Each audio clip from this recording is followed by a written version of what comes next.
That's cool.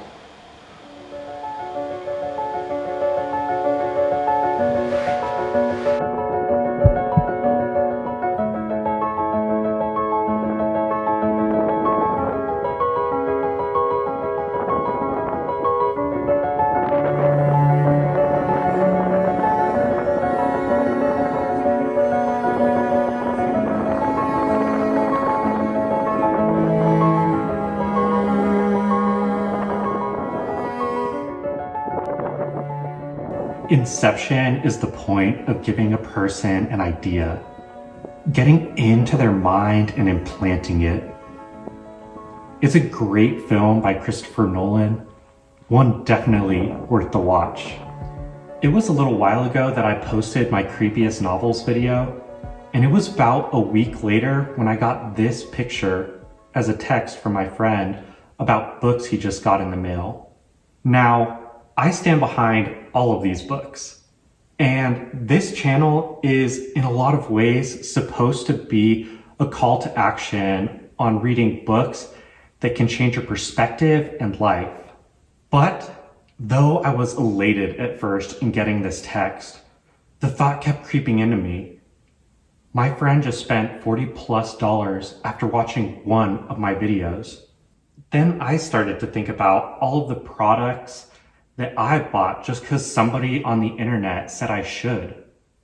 Things like a videography channel that I ended up buying a faucet from, or this shirt that I actually wore in the creepiest novels video, using this slider to capture me on this scale, in these swim trunks, or this standing desk, or using these lights on my bike, or using this lock to keep it safe. Or why am I holding these cards and reading these books? And after reading this book about how ideas creep into your mind, I came to realize what I was doing accidentally, and without even really thinking about it and considering myself a minimalist, I ended up with all of this stuff from all of these people. Let's hop into a few of my stories as examples so you can make better decisions, or at least see why you're making the decisions you thought were your own and it was just someone else putting ideas in your head. You could probably pass Marketing 101 just on this video alone. Now let's hop into it. Jonah Berger, the author of Contagious, argues that there's 5 major ways that we are influenced and things catch on. Social currency, triggers, emotion, public perception, and practical value. I know, it sounds like a lot, but I'll explain. There's also another one that weaves itself through all 5 of these, but we'll go through that after we get through these. I appreciate the deep insight and stories that Jonah sprinkles throughout this book, and we'll add some of his in with mine so that you guys can get a deeper understanding as well. Maybe as we go through this video, you can think of products and services that you've gotten because of these categories. Let's start off with number 1, public perception. Let's start by talking about an athletic clothing company that was worth almost nothing 10 years ago and is now worth $1.5 billion. To a brand that's using social media to rival brands like Adidas and Nike, enter Gymshark. Gymshark was founded by a 20-year-old Ben Francis, who started making lifting apparel in his parents' living room and selling it online. But plenty of people have done this and haven't seen the success that Gymshark has. What made them stand out? A young Ben and his startup didn't have a lot of money to run TV commercials or a bunch of advertising. But Ben had seen people online posting their day in and day out work routines for getting more fit on YouTube. This was the early days of YouTube, where people weren't getting paid as much or getting ad revenue. These people were just enjoying the process of getting better. So Ben and his team reached out to them and asked them if they would want to be sponsored by their company. Ben offered them incentives like free apparel and some extra cash on the side to help make better movies. I think the coolest thing about this is how much the content stayed the same on these channels. You don't have scripted lines like, "This is brought to you by Gymshark," or there isn't a break for some product placement that the YouTuber may or may not believe in. You can witness the outlandish challenge videos of Will Tennyson, or the cinematic day in the life videos of David Lade, or the business side of everything with Ben Francis. Going through videos before and after they became Gymshark athletes, these videos stayed consistently them. But their shirts, their shorts, their hoodies, their beanies, all of it was primarily Gymshark. Gymshark created a public perception. If you followed one of these creators, chances are the other Gymshark athletes would start popping up on your feed. And with dozens of Gymshark athletes at any one time, there's a lot of opportunity for cross-pollination. Soon, if you follow these people through their daily lives and gym habits, regardless of if it's funny, if it's cinematic, or if it's all business, you see that and you start to associate it with the clothes they're wearing. You then assume that that's just what people who are into fitness should wear. So it's no surprise to me that when Will Tennyson wore these Gymshark trunks in one of his swimming videos, I thought, oh, those are cool, and what a dope color. And then they were in my basket, and 2 clicks later, they were bought. Before we start talking about the other 4 categories, I want to make a clarification on all of them. None of these are in and of themselves bad. In fact, you want good quality brands to use these so that they can keep growing and you can keep buying products and services from them. I don't regret buying these trunks or most of the other stuff on this list, but I at least want to know how I'm being tricked and maneuvered into buying things, that I can take a step back and say, oh, they're using this tactic from the book. And I can ask myself, is this something I really want still? Or am I just being maneuvered into getting it? Good? All right, now back to our normal programming. Let's hop into wanting people to think you're cool. Enter social currency. Social currency, you say? That sounds a lot like public perception. Though they are very connected, social currency is wanting to present yourself to the world in a certain way. Public perception is you thinking that the world is one way, and so you change to that reality. For instance, binge drinking. One of Jonah's examples in the book is a study about getting drinking down on the University of Arizona campus. There was a college admin tasked with this. There were people getting wasted at parties because that's what they thought everybody else wanted to do.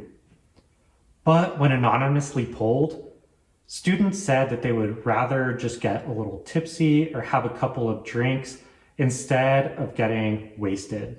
She started publishing this in the school paper, and incidents due to heavy drinking dropped by 30%. The students had a public perception that everybody else wanted to drink. But when they pulled back the covers and saw that their private thoughts of only having 1 or 2 beers was actually what everybody else wanted to do as well, they weren't drinking as much to be cool, i.e. social currency. They were drinking only the amount that they wanted because they knew that's what other students were thinking and wanting to do as well. But what if you want to be cool? Enter chomp clothing. I promise, and you already know from the intro, that not all of these are clothing. I wanted to put up the juxtaposition between chomp clothing and Gymshark so that you guys could see the differences between them. While Gymshark makes really great clothing, It isn't really different from a lot of the other athletic brands out there. Slim-fitting clothes that accentuate the muscles and wick moisture off the body. Gymshark was just great at marketing them. But then there's Chomp for casual wear. This is a larger-than-life designs that are a mixture of devil-may-care and West Coast chill. They're all designed by their founder, Joshua Ariza, which gives them a very similar design form. I got the idea from getting a shirt from this brand from another creator named Jake Frew. Not only did I like the vibe that I thought it would get in the Creepiest Novels video, I thought people just would think it was cool. Turns out I was right. I wore this to a party of about 40 people and it got noticed, meaning I got noticed. Not only did it start conversations, but it inspired action. At least 3 of my friends went and ordered Chomp shirts over the next 2 weeks. And another one of my friends said that his wife bought him one after seeing me at the party. Though I wasn't expecting to start a trend, it felt good to. I know people don't associate people driving around nice cars with people associating them with being cool, but envy them and think that they would look cool in that new car. In this case, these shirts were relatively cheap and so had a low barrier to entry. I hope that when these people wear their shirts, that they remember the origin of the idea. Now, I think let's hit the road for this next part. Practical value.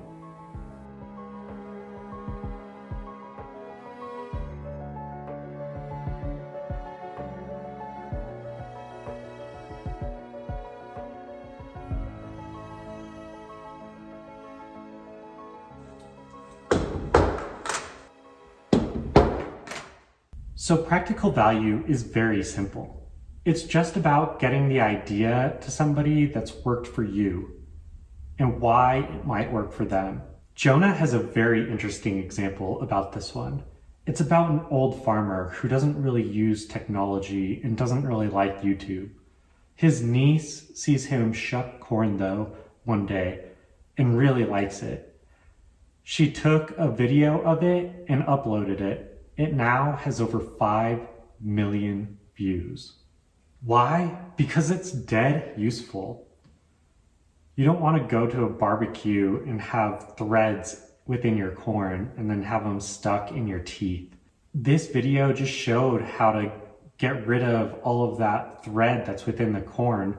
So simple things in life catch on. They are contagious. For me, as you just saw from this biking interlude, these lights and this lock really help me get around while I'm using my bike. I use it constantly to do daily errands and stuff like that. And I really wanted something that would actually keep my bike safe and keep me safe while I was on the road. These lights are constantly moving, and so it makes me more visible to cars.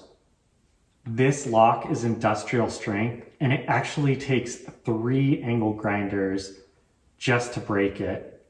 There are YouTube videos on this that actually show them going through it. This would make my bike extremely hard to steal, as the person who was doing it would have to cut it, replace the angle grinder, cut it, replace the angle grinder, and cut it again. Getting your bike stolen or going up against a 2,000-pound metal machine can be scary, but maybe being scared is what helped me make these purchases. I think the next category will help show that sentiment will actually make you purchase. I'm talking, of course, about emotion.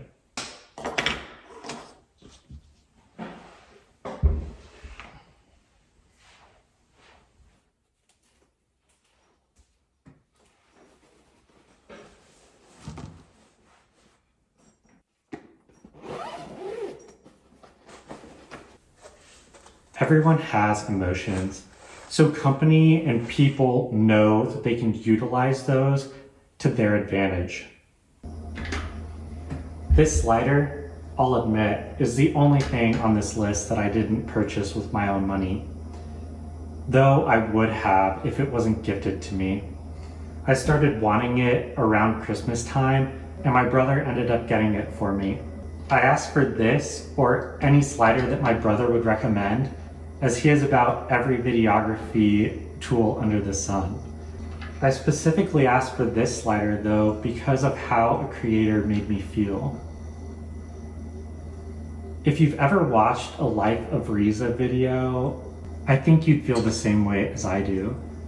As if somebody you don't know is letting you into their life.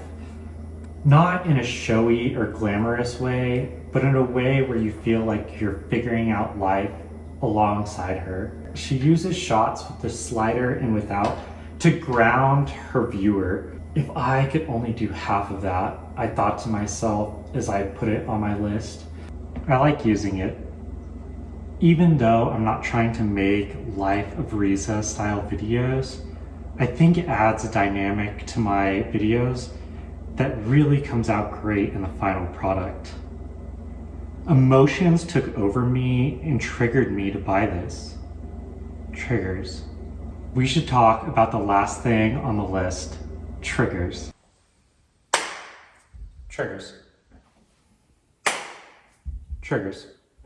Triggers are very simple. They're a call to action. They give you restrictions and therefore think that you only have a small window of opportunity. In other words, they make things scarce. And that drives our little human brains insane. This is natural considering our ancestors would die if food was scarce. But Jonah's example of this in this section of the book shows us something crazy. It has two websites. One that is a normal sales website. The other is a website that sends out an email discount code to you and has one product on it that is sold for 24 hours at a sale. The latter usually sells out a product. The former does okay. The crazy thing about this is, though, is that both sites sell the same thing, and both sites sell it for the same price. Think about that for a second. Let that sink in. Triggers work. This is where this standing desk comes in. I got sent home after a virus started happening. I was using my kitchen table as a desk. I work in IT, and we actually never came back to the office. Our group space was then sold to some other group. I decided I needed to have somewhere more permanent and secluded in my house. And wouldn't you know it, a short time after, a tech YouTuber by the name of Victor Abarca had a time-sensitive discount code to this desk here. It was the right size and color I wanted, and with less than 24 hours with it on sale, I put it in the cart and I clicked checkout. Closing up, we have to know what weaves all of these together. And the answer, of course, is stories. Ever have someone tell you something to make themselves look cool? Or just wanting to share a practical value, life hack, or tip? You most definitely had someone tell you an emotional story about some time when kindness or tragedy changed their life. Stories weave through all of them. It was these 6 ideas that had me searching for, buying, and reading all 12 of these books. Though this video is already long enough, but I do already have all of them animated. Catch you in the next one.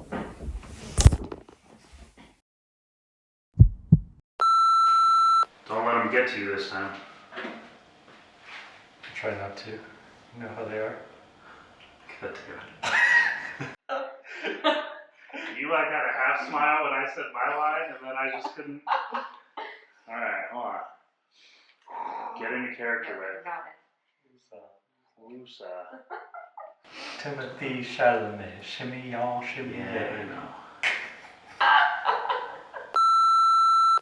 We nailed it.